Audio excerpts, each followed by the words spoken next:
Sir Judges, magandang hapon po sa inyong lahat. The issue before the impeachment court today is not whether you possess the power to issue a subpoena.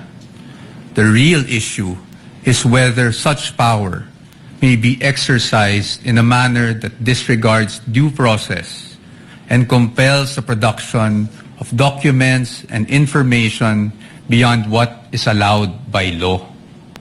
Your Honors, jurisprudence provides that for a subpoena to be valid, it must comply with twin requirements of 1, definiteness, and 2, relevance.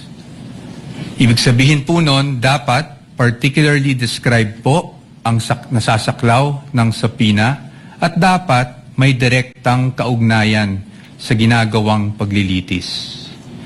Your Honors, when a subpoena becomes oppressive, when it is unreasonable, and when it is merely issued for the very purpose that there is a hope that somewhere, somehow, something incriminating will come out, it ceases to be an instrument of justice.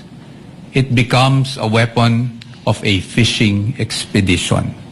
And that is exactly what confronts this very court today. And that is why the defense has taken the position that the prosecution's requests must be denied. Allow me to explain, and let me begin with constitutional points.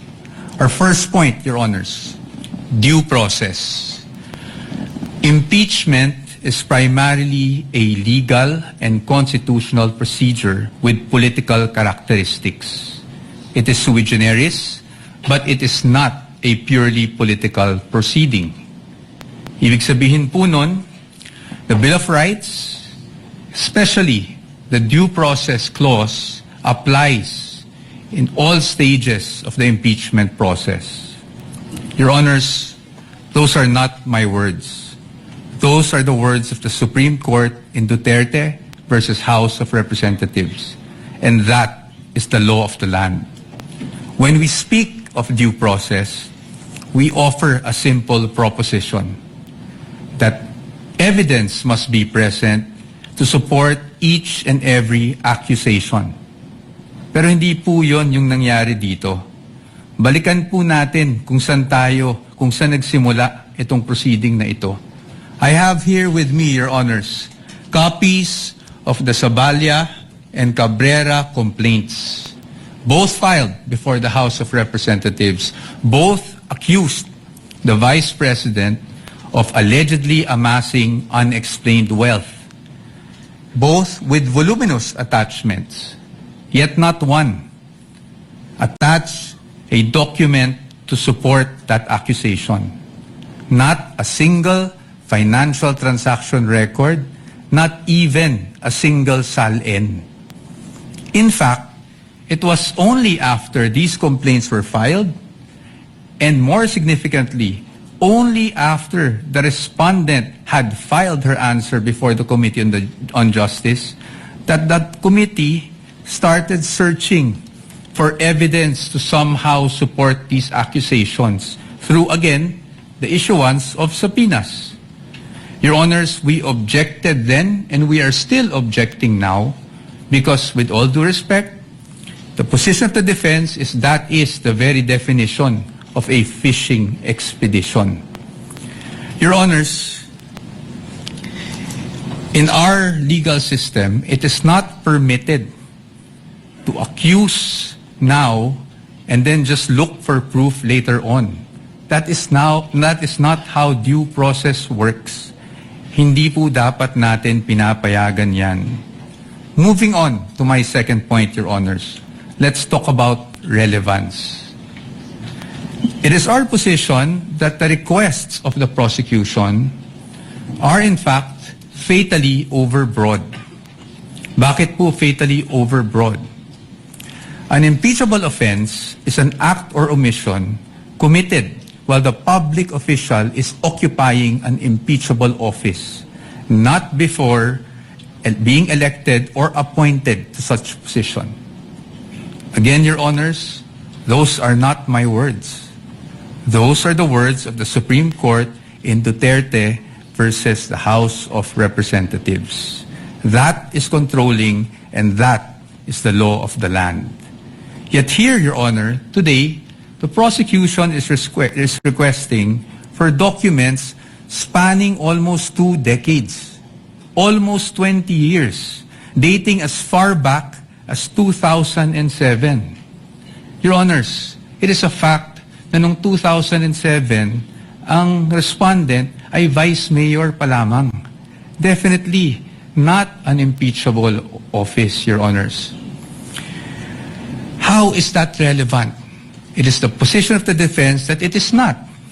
In fact, what that is an unlimited search throughout a person's financial history. That should not be allowed. Your Honors, if a subpoena is not narrowly tailored, it is oppressive.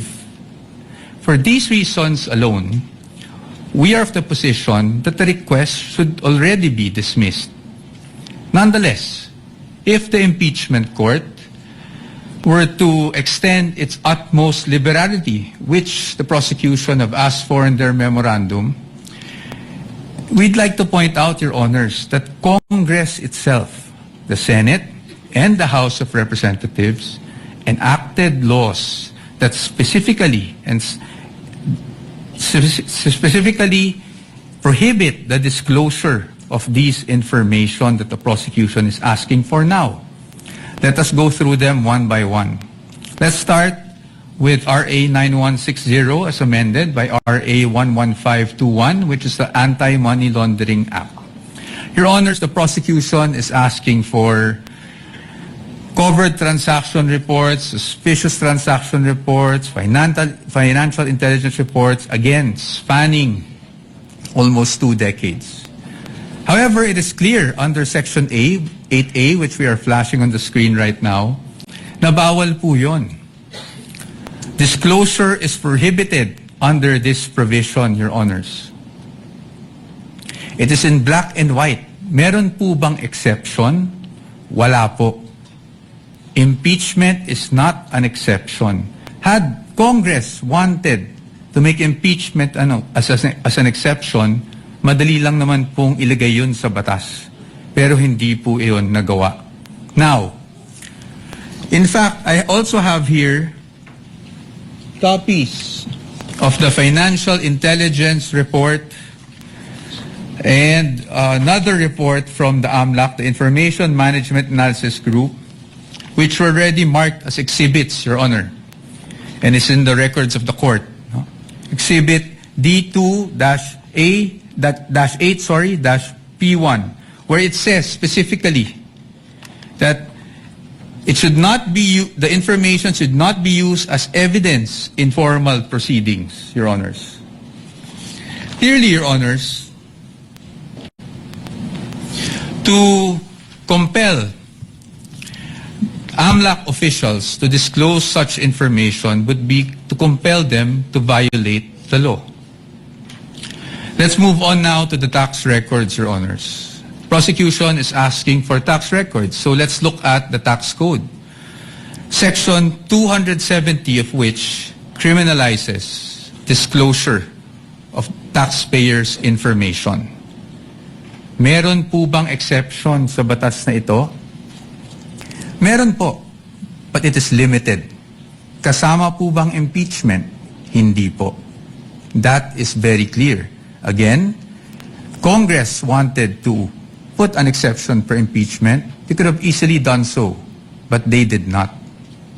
Now, Your Honors, let's go to Bank Secrecy Law, RA 1405. The state policy has always been to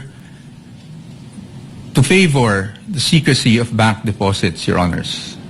Dito, while we recognize that impeachment is in fact an exception, Your Honors, we submit that this exception is not automatic.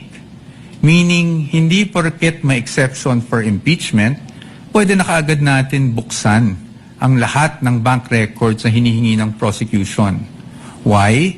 Because, Your Honor, this exception does not dispense with constitutional safeguards. It does not abolish the right to due process. So dapat po, meron pa rin tayong basihan. If you look at the articles of impeachment, wala naman po doon na nagsasabing yung sinasabing unexplained wealth coming from, even if it was an illegal activity, ay pinasok sa isang specific account. In fact, Your Honors, this exception does not automatically mean that we should permit a fishing expedition. Yun nga pong mga bank account numbers na nakaspecify sa request for the issuance of a subpoena, ang aming posisyon po dyan, yan po ay nakalap doon sa illegal disclosure, with all due respect, na ginawa ng AMLAC before the Committee on Justice. And then, Your Honors, they're also asking for the bank records of the spouse. Your Honor, the spouse is not an impeachable officer. And therefore, the spouse is not covered by this exception.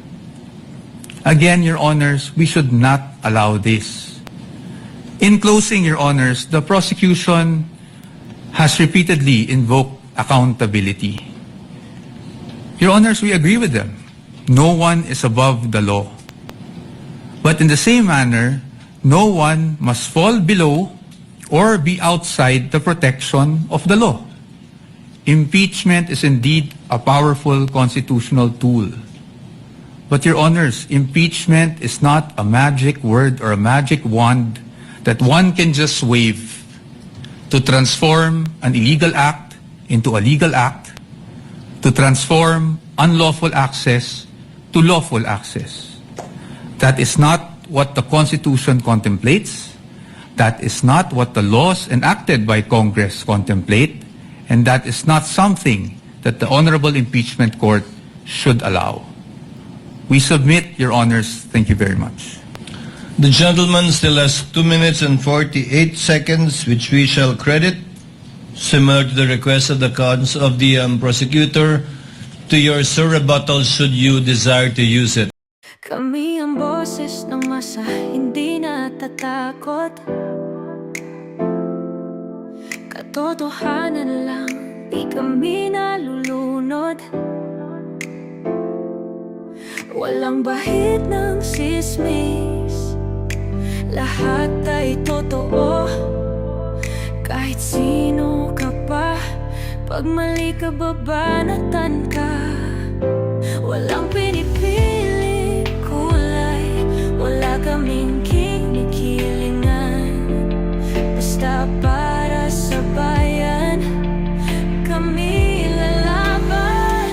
Pagdama palakpakan, pag mali banatan. Di matitinag, di matatakot, para sa bayan tuloy ang sigaw.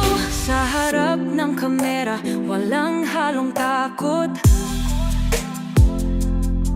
Mga baluktot, lahat kayo'y tutumba. Ang hustisya at totoo, yun lang ang mahalaga. Kahit sinong harang, di kami matitinag. Walang pinipiling kulay, wala kaming kinikilingan. Basta para sa bayan, kami lalaban. Pagtama palakpakan, pag mali banatan. Di matitinag, di matatakot, para sa bayan tuloy ang sigaw. Kung nasa tama ka, ikaw ay aming